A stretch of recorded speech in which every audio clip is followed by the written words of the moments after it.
Ada sebuah kisah. Kisah ini bukan zaman Nabi, zaman Rasul, bukan. Saat-saat ini.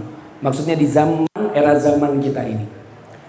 Kalau kita ke daerah ke Yaman, ya, maka di sana ada satu masjid yang namanya masjidnya ini memang agak aneh dibandingkan nama-nama masjid yang lain. Nama-nama masjid itu kan biasanya An-Nur, gitu ya. Kemudian Al-Ijtihad, misalnya begitu ya. Apalagi Al-Istiqomah yang dekat sini, Al-Ikhlas, macam-macam, ya. Tapi ini masjid namanya Ka'annani Akaltuhu. Ka'annani Akaltuhu. Seolah-olah aku telah memakannya. Aneh nggak tuh masjid? Masjid seolah-olah aku telah memakannya. Allahu Akbar. Karena penasaran, akhirnya tanya sama DKM masjid itu. Ini kok nama masjidnya aneh ya? Seolah-olah aku telah memakannya. Ini masjid apa? Jangan-jangan alirannya aliran rock and roll lagi, ya? Atau aliran yang aneh-aneh. Ternyata DKM-nya cerita dan ini membuat kita pada saat itu terkagum-kagum. Ternyata yang membangun masjid itu bukan orang yang kaya raya, bukan, orang biasa. Biasa banget, ya. Dan keinginan untuk membangun masjid itu nggak diumbar-umbar.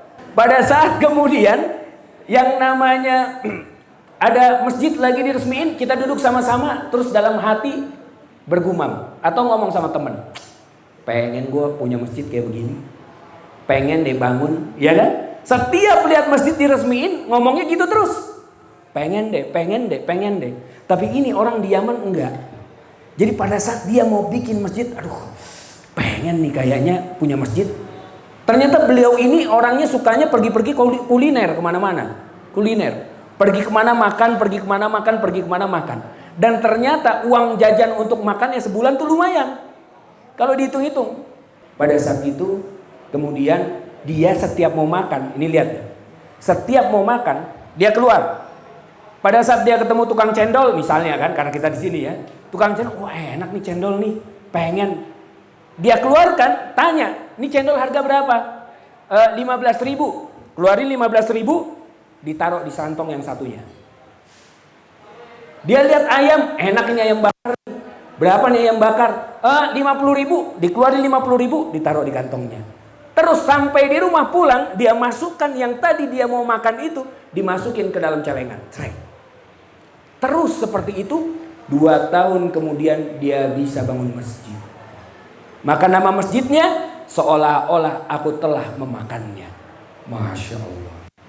Tuh lihat, Allahu Akbar. Dan seberapa banyak orang yang sholat di sana, maka amal jariahnya akan masuk terus kepada dirinya. Sampai sekarang, sampai nanti udah gak ada lagi orang yang sholat di dalamnya. Masya Allah. Bukan orang yang kaya, orang yang biasa kayak kita-kita ini. Ya, tapi kemudian berkomitmen kepada dirinya dan kepada Allah. Memohon kemudahan kepada Allah untuk diberikan kemudahan pada saat dia apa? Pada saat dia ini ingin melakukan suatu kebaikan.